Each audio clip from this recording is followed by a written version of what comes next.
Assalamualaikum warahmatullahi wabarakatuh. Terima kasih sudah menyaksikan video ini. Pada kesempatan ini saya akan menjelaskan soal L17.2 mencatat aktivitas cabang. Tahun 20X6, PT Sinar memutuskan membuka sebuah cabang di dekat sebuah kota untuk mendapatkan keuntungan pajak yang diberikan kepada perusahaan yang memiliki properti di daerah tersebut. Kantor pusat dan cabang terlibat dalam transaksi-transaksi berikut selama tahun 20X8. Nah, ini adalah transaksi yang pertama. Cabang membeli persediaan senilai 80 juta dari PT Buana dan melakukan pembayaran segera setelahnya.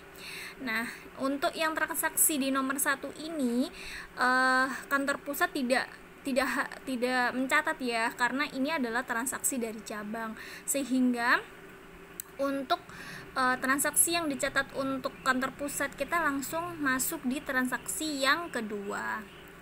Kantor pusat PT Sinar mengirim persediaan dengan harga perolehan 120 juta ke cabang dan menagih ke cabang sebesar 180 juta. Nah, seperti yang teman-teman tahu bahwa di sini ternyata kantor pusat ini menagihnya lebih besar nih daripada yang seharusnya, seperti itu. Sehingga transaksinya di sini adalah investasi di cabang sebesar 180 juta terhadap persediaan 120 juta dan laba antar perusahaan yang belum terrealisasi adalah 60 juta. Ini adalah selisihnya tadi ya. Kita beri keterangan transfer persediaan ya, bukan inventaris, ke cabang ditagih melebihi biaya, sehingga ada jurnal di bawahnya. Laba antar perusahaan yang belum terrealisasi terhadap laba yang terrealisasi atas pengiriman ke cabang sebesar 60 juta. Nah, keterangannya di sini adalah mengakui bagian dari laba antar perusahaan yang terrealisasi. Seperti itu ya. Kemudian kita lanjutkan ke soal yang nomor 3. Sampai dengan akhir tahun periode berjalan, cabang menjual persediaan yang dibeli dari kantor pusat senilai 150 juta dengan harga 240 juta dan seluruh persediaan yang dibeli dari PT Buana dengan harga 86 juta. Tidak ada kas yang ditagih pada saat penjualan. Nah, transaksi nomor 3 ini juga tidak dicatat di pusat karena ini adalah transaksinya cabang. Nah, sehingga di H3 ini atau transaksi ketiga ini kita tulis dengan keterangan no entry atau tidak di jurnal, karena tadi kita mengerjakan entry jurnal dicatat oleh kantor pusat. Jadi ini yang dicatat di kantor pusat. Nah, selanjutnya kita lanjut di transaksi yang keempat. PT Sinar memutuskan membagi biaya kantor pusat untuk beban iklan sebesar 20 juta, untuk penyusutan 35 juta dan utilitas 12 juta ke cabang, sehingga jurnalnya adalah investasi cabang sebesar 67 juta, biaya iklan sebesar 20 juta, dan penyusutan 35 juta, biaya utilitas 12 juta, seperti itu. Dan ini adalah keterangannya biaya pembagian yang dibebankan ke cabang ya, seperti itu. Kemudian yang kelima, piutang yang berhasil ditagih cabang adalah sebesar 235 dan membayar ke kantor pusat seluruh tagihan dari kantor pusat atas persediaan yang dikirim. Nah, karena tadi di sini ya di nomor 2 ini ternyata cabang harus membayar sesuai dengan apa yang ditagihkan oleh si pusat sebesar 180 juta, sehingga jurnal di transaksi nomor 5 ini adalah kas terhadap investasi di cabang sebesar 180 juta. Keterangannya adalah pengiriman uang tunai dari cabang. Oke, kita lanjut ke jurnal yang dicatat oleh kantor cabang. Kita mulai dari transaksi awal. Nah, yang transaksi awal ini dicatat nih dalam cabang. Cabang membeli persediaan senilai 80 juta dari PT Buana dan melakukan pembayaran segera setelahnya. Jurnalnya adalah persediaan sebesar 80 juta, kas sebesar 80 juta. Jadi keterangannya pembelian persediaan. Oke, kita lanjutkan di transaksi yang kedua. Di sini tadi sudah dijelaskan bahwa si cabang ini harus membayar 180, padahal pengiriman persediaannya adalah 120 juta. Sehingga mau nggak mau si cabangnya harus mengakui sebesar yang ditagihkan oleh pusat. Jurnalnya adalah persediaan dari kantor pusat terhadap kantor pusat sebesar 180 juta. Keterangannya di sini adalah mentransfer persediaan dari kantor pusat.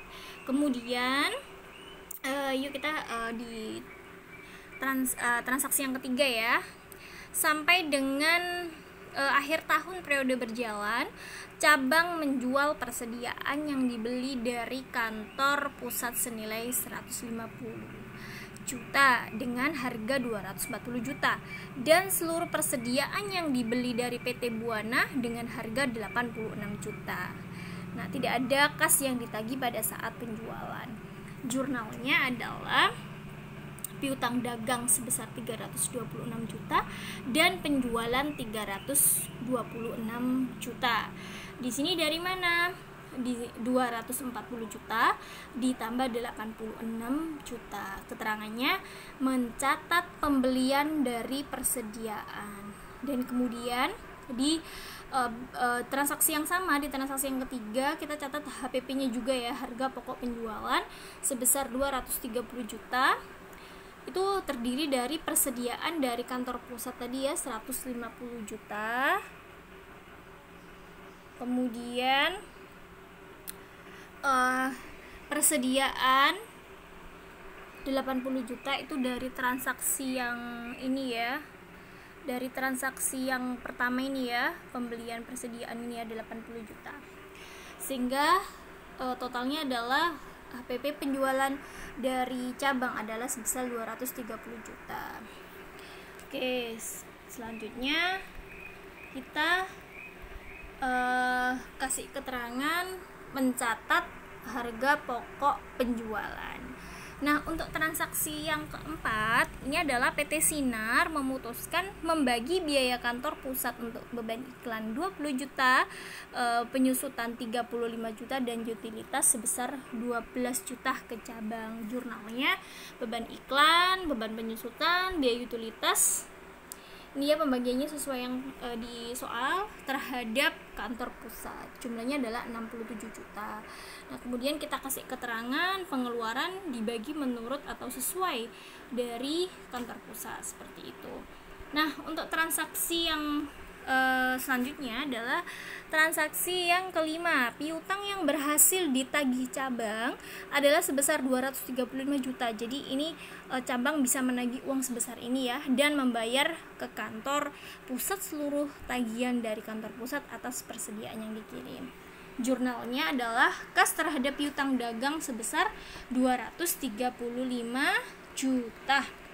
Nah, ini jurnal apa, Bu? Nah, di kalimat yang terakhir adalah membayar ke kantor pusat seluruh tagihan dari kantor pusat atas persediaan yang dikirim. Nah, tadi kan tagihannya adalah sebesar 180 juta yang belum dibayar, sehingga di sini jurnalnya adalah kantor pusat sebesar 180 juta terhadap kas 180 juta. Ini semua dibayar, sehingga kita keterangannya adalah pengiriman uang tunai dari cabang ke kantor pusat. Begitu yang bisa saya sampaikan. Semoga semuanya paham dan bermanfaat. Saya akhiri. Wassalamualaikum warahmatullahi wabarakatuh.